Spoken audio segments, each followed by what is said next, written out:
ROH 2 sur le 2.0, 21h34 le 27/04/2019.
Hello, bienvenue sur le 2.0.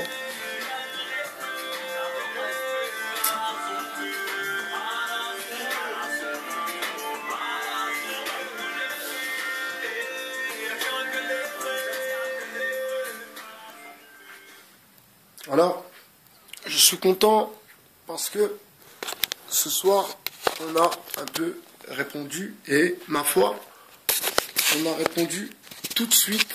J'ai eu un commentaire concernant la vidéo sur la diversité qui est bien sûr ma communauté. Alors, je vais vous partager le commentaire que j'ai eu sous la vidéo pour que vous compreniez. Excusez-moi, hop là. Hop là. Ok. Hop là. Tac. Tac. Ok, on est bon. Ok. Bismillah. Pour que vous compreniez un peu plus, pas ma position, parce que ma position, c'est bien sûr la vôtre. Alors, ce qui m'a plu, c'est que la vidéo, bon, vous savez, moi, je ne suis pas un youtubeur, mais je m'intéresse à savoir quand les sujets sont intéressants et à combien montent les vues quand le sujet vous intéresse, bien sûr. Là, en l'occurrence, la vidéo qui s'intitule, excusez-moi, hop, tac, tac, tac, qui s'intitule aux Marocains, aux Algériens, aux Français, donc, et à la diversité, eh bien, j'ai eu un commentaire qui m'a vraiment interpellé. Je te salue. Donc, c'est Inaya Anna. Je te salue, Inaya Anna. Donc, je vous lis son commentaire et vous allez me dire, vous allez me dire, oui, je vous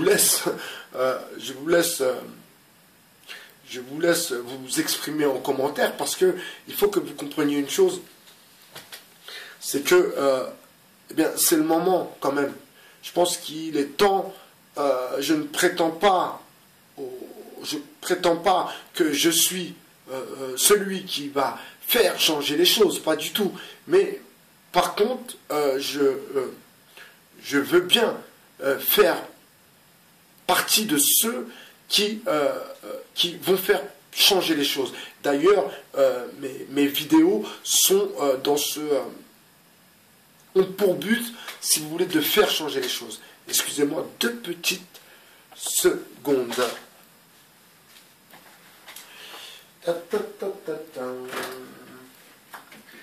Le but de mes vidéos, bien sûr, c'est de faire changer les choses. Ça, c'est une certitude. Et pour ceux qui suivent les vidéos depuis le début, eh bien, j'espère que vous comprenez que le but de mes vidéos, c'est que les choses changent. Alors, le commentaire de Inaya Anna dit, hop là, Ça m'a vraiment interpellé parce que c'est intéressant. C'est intéressant et d'ailleurs, je pense à Farida avec ce commentaire. Je pense à Farida.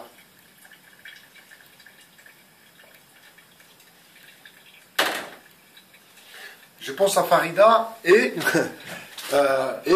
Inaya Anna.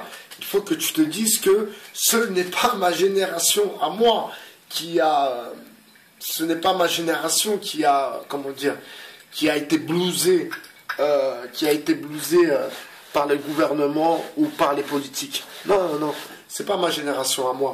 Notre génération à nous, donc ceux qui ont entre, allez, 35, 45 ans, oui, 35, 45 ans, oui, on est une génération qui avons entamé une carrière dans le social. Et nous ne sommes pas d'une génération qui ont cru à la marche des beurs et toute cette douille de l'État, bien sûr. Donc, je vais vous lire le commentaire de Inaya Anna, qui dit, son commentaire dit, hop là, dit, alaykoum salam, effectivement, donc, c'est un vrai problème. Réel. Approprié à la France, malheureusement. Donc, bien sûr que c'est les Français, vous voyez, donc c'est les Français qui se sentent blousés et, ma foi, les dernières statistiques sur les gilets jaunes, eh bien, prouvent que cette histoire de gilets jaunes, en fait, était une douille. En fait, depuis le début, mes déductions n'étaient pas bidons. Alors, le commentaire dit ceci.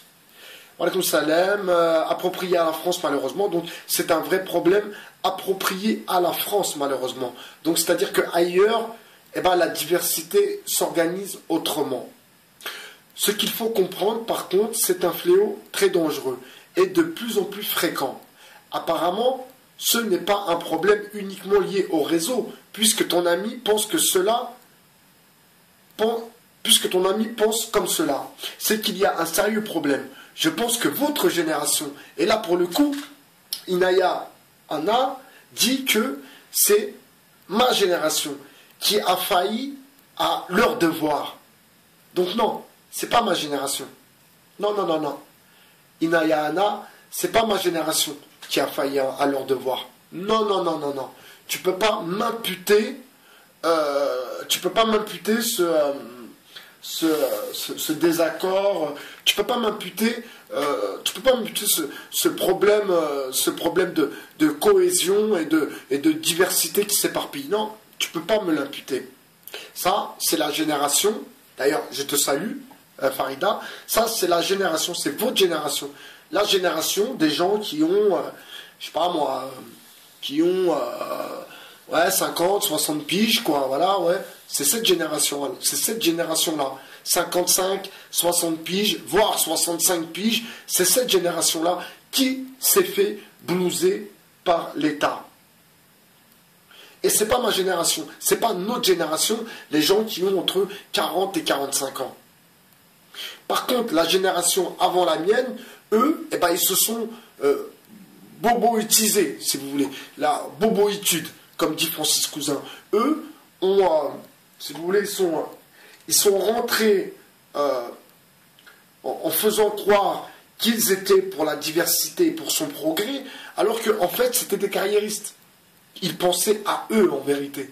Ils pensaient à leur carrière. Mais ils ne pensaient pas à la diversité. Ça, c'est votre génération. Votre génération.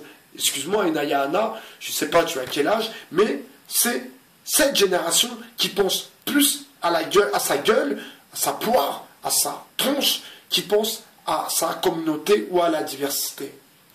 Alors le message dit, voilà, donc au réseau, puisque ton ami pense comme cela, c'est qu'il y a un sérieux problème.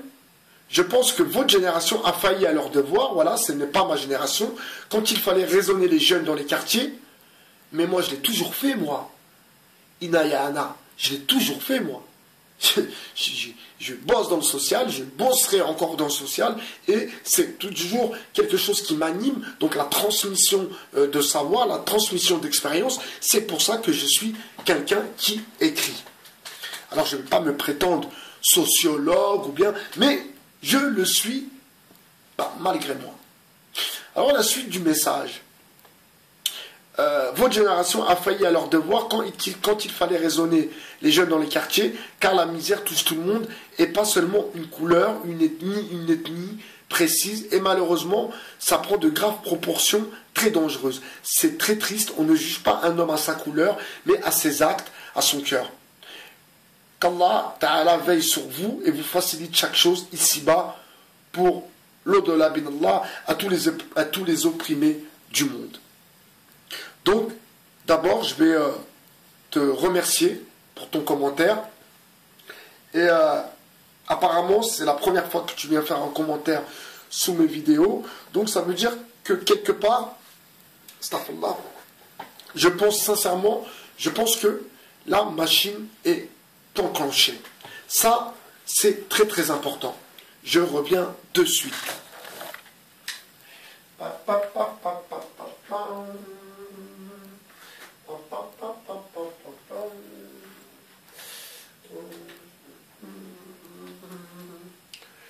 Je pense que la machine est enclenchée. Alors, vous savez, tout à l'heure, je regardais les images sur les gilets jaunes à Paris, et je suis vraiment stupéfait de voir que dans ces gilets jaunes, eh bien, il n'y a que des Français, des Blancs.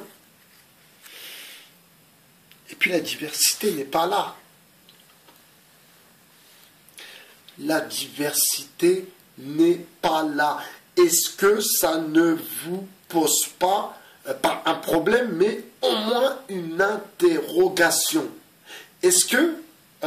alors là, je parle pour les Français, pour nous, et je parle surtout pour la diversité. Vous voyez bien que les Français qui sont dans la rue, qui manifestent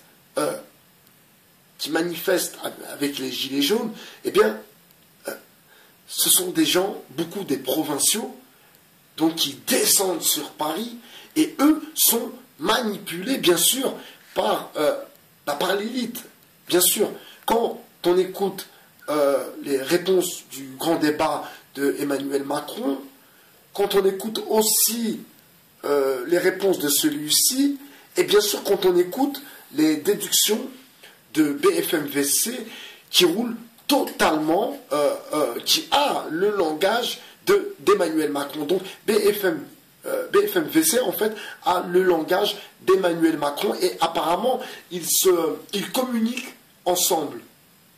Ce matin, je vais vous donner un exemple. Je regardais un documentaire, un reportage sur justement, je vous avais dit que Emmanuel Macron a décidé de s'infiltrer, si vous voulez, d'infiltrer donc la politique, de s'infiltrer avec le milieu associatif.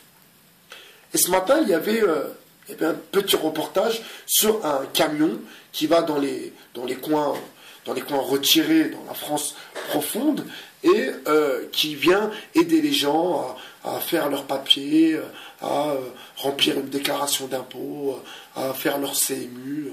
Mais ils mélangent tout. Ils mélangent que la ruralité devient un problème. Donc vous voyez que ces provinciaux qui descendent à Paris, eh bien, ils viennent de ces coins-là. Ces coins paumés dans la France retirée, où il n'y a rien. Mais c'est la solitude. C'est la solitude des gens. Ce n'est pas un problème de l'État. Encore une fois, c'est un faux débat.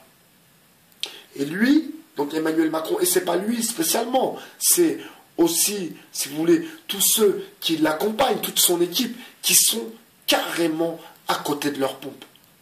Et vous voyez qu'en vérité, ils ne nous prennent pas du tout en considération. Ils ne prennent pas la diversité en considération. Pas du tout. Mais vraiment pas du tout. Et vous savez pourquoi? Parce qu'ils savent que ça va être nous. pas le problème, que la solution, c'est nous la solution. La solution, elle va passer par nous. Mais ils ne veulent pas, si vous voulez, ils ne veulent pas faire comprendre aux autres Français.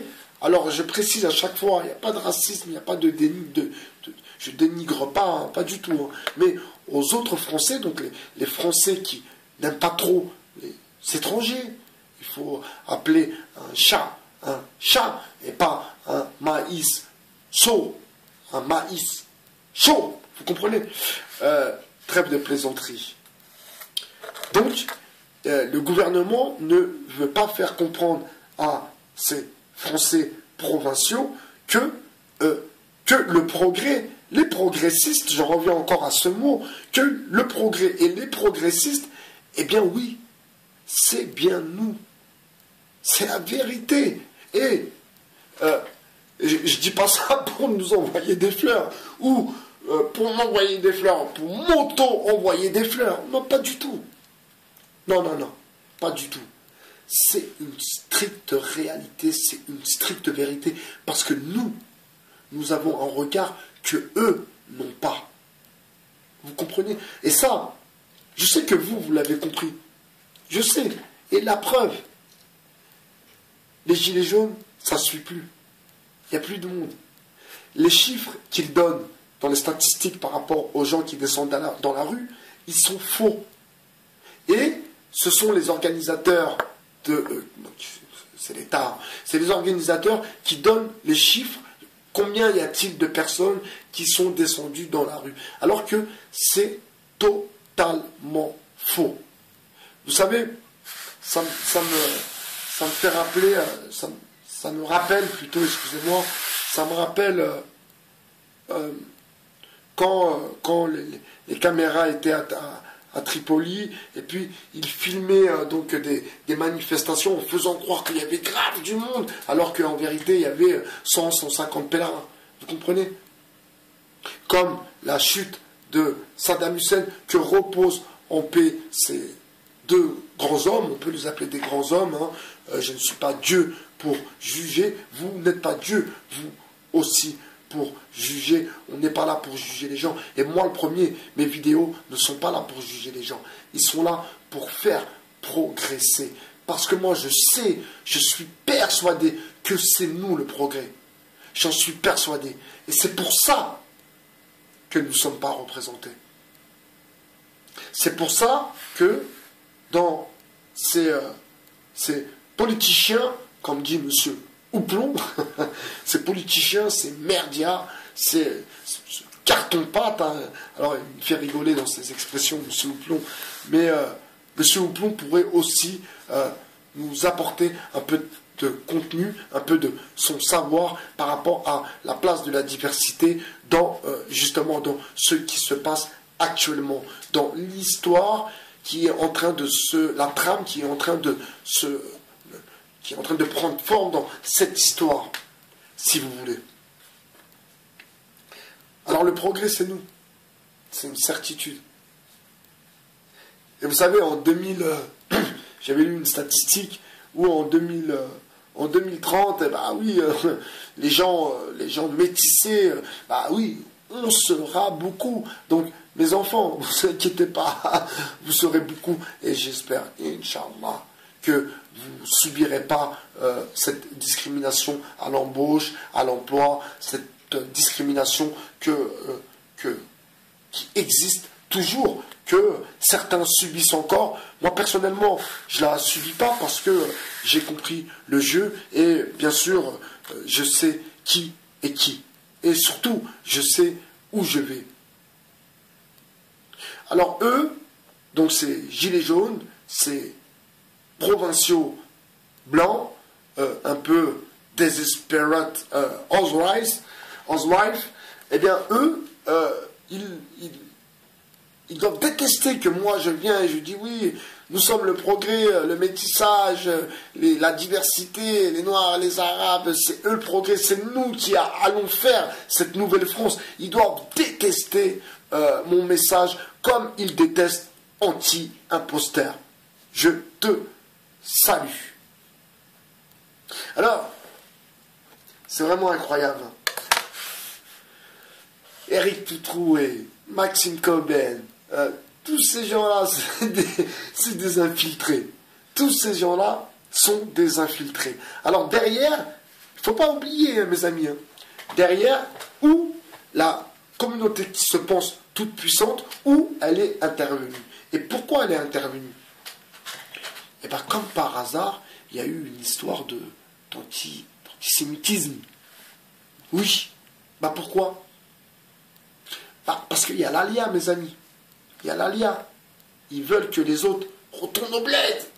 Mais c'est pas chez eux. Encore une fois, je le répète, c'est pas chez eux. Donc, ne retournez pas. Là, je m'adresse à ceux de la communauté toute puissante. Ne retournez pas là-bas en Israël. Non. C'est miné pour vous.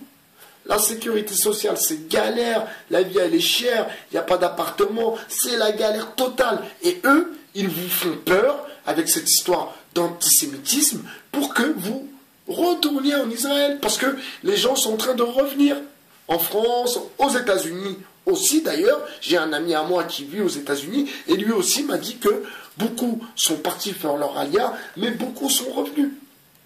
Et oui, c'est d'ailleurs, Michel Colomb en parle très bien, Saïd Boumama aussi. Et d'ailleurs, c'est l'échec de la politique de Bibi Netanyahou. Et vous voyez, je vous ai dit que la dernière fois, quelqu'un que je connais, alors maintenant j'ai compris que, je ne vais pas dire elle ou il, parce que je n'ai pas envie de donner des indices, parce que c'est quelqu'un qui est plutôt sympathique, mais cette publicité sur ce leader israélien qui allait construire des logements, eh bien là, j'ai compris la carambouille. Ça a mis la puce à l'oreille, vous comprenez? Que toute cette histoire de Gilets jaunes, c'était pour relancer l'histoire de l'antisémitisme, donc d'effrayer le juif basique, le juif normal, que je salue, je te salue. Regarde-moi bien, mon frère. Patrick, tu te reconnais? Patrick, mon frère, t'es mon frère. Parce que je vais raconter l'histoire. Patrick, je vais raconter l'histoire. Une fois, je me suis embrouillé avec des potes, avec des mecs, excusez-moi, pas des potes. Patrick, un ami à moi, qui est juif. Je me suis embrouillé avec des mecs à Barbès. Dobza, boum, boum. Je l'appelle, je lui dis, ouais, je suis en embrouille, ça courait, ça bougeait. Et vous savez quoi? Il est arrivé en courant. Il avait un petit sac. Il a sorti une petite batte de baseball de son sac. Il me dit, ils sont où Je lui dis, c'est bon, allez. Dobza, c'est bon. Deux, trois, j'en ai tapé un ou deux, et puis voilà quoi. Bon, pour vous dire que je suis pas du tout dans le truc de sale juif. Non. Je suis pas là pour faire la diversion. Je suis pas les mecs de YouTube qui sont dans leur clash à 2 balles. Je suis pas là pour faire du placement de produits. Alors je vous dis juste que chez Buy BHR, c'est ouvert. C'est ouvert 7 jours sur 7, 24 heures sur 24. Voilà, j'apporte un peu plus d'informations concernant les gilets jaunes. Et que oui, c'est une carotte en vérité. En vérité, c'est une carotte. Il y a ceux qui manipulent ceux qui ne savent pas, qui sont manipulés. Vous voyez? Donc les Maxime Coben, les Éric Toutroué, tout ça, eux, ils savent qu'ils sont en train de manipuler les pauvres Français qui sont un peu les provinciaux, les mecs un peu paumés, un peu rougeâtres, avec des chicots cassés. Voilà. Donc eux, Maxime Coben et les autres, eux, ils sont là pour manipuler ces gens-là. Mais eux, par contre, eux, ils le savent. Ils savent qu'ils ont affaire à des Français fragiles. Eux, ils savent ça. Donc, eux, ils sont envoyés par l'État. Ça, c'est une certitude. Comme Rodriguez, toute l'équipe, là, le merchandising, tous ces mecs-là, c'est des gens du système. Alors, depuis le début, je vous dis quoi? Là, je m'adresse aux gilets jaunes. Je leur dis, enlevez votre gilet. Enlevez votre gilet, enlevez ce putain de gilet. Ah non, vous n'avez pas compris. Vous n'avez pas compris. Et d'ailleurs, j'ai pris un tract, je vous le lirai demain, Inch'Allah, un tract qui est distribué ici dans le Nord, sur les européennes, et sur Emmanuel Macron, bien sûr, et son parti, qui promet de faire surveiller les frontières, qui promet des postes, qui promet... C'est que de la connerie. C'est une énorme manipulation, un complot, une théorie dans le complot, si vous voulez, une théorie dans le complot. C'est vraiment pitoyable.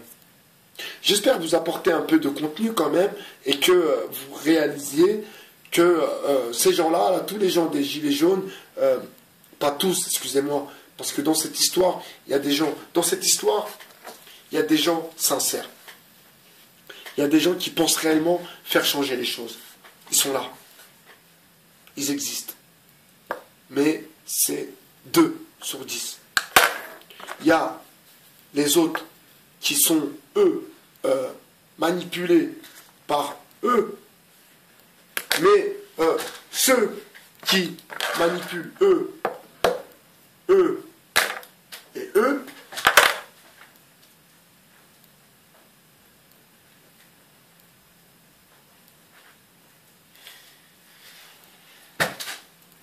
eh bien c'est l'État. C'est l'État qui tient la télécommande. Vous comprenez? C'est l'État qui tient la télécommande. C'est l'État qui est en train de tenir la télécommande. Et qui zappe. Avec BFM-VC. BFM-VC, il ne faut pas oublier. Hein. Ça appartient à qui? Patrick Drahi. Un Israélien. Un vrai Israélien. C'est lui le boss de BFM-VC. Vous comprenez?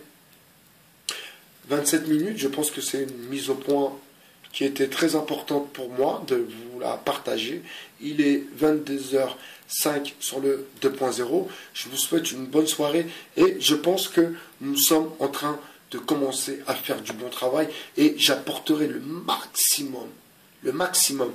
D'ailleurs, je suis en train de travailler pour apporter encore plus de contenu et ma foi, il faut que je pense à ma vie aussi. C'était Bye BHR sur le 2.0. Je vous souhaite une agréable soirée et parfois je vous souhaite un bon week-end. Merci. Merci à Inaya Machin, hein, excuse-moi, Inaya Anna. Je te remercie pour ton commentaire, vraiment. Vous savez, quand il y a des commentaires, ça me touche parce que j'ai l'impression que ça avance. Et au bout de 500 vidéos, quand même, un commentaire plutôt qui va dans le sens de ma démarche. Je vous remercie beaucoup d'écouter cette vidéo. Je suis ravi que la vidéo précédente est montée à 24-25 vues très rapidement. Je suis vraiment ravi. Ça veut dire que les choses sont en train de bouger. Je vous demande aussi de soutenir Farida et que nous devons réussir à nous organiser. C'était Bye BHR du 2.0. Je vous souhaite une bonne soirée. Passez un bon week-end. Profitez de vos enfants. Profitez de vos époux, de vos épouses et bien sûr de vos parents si vous avez la chance de les avoir près de vous. Je vous souhaite une bonne soirée. Merci. Au revoir.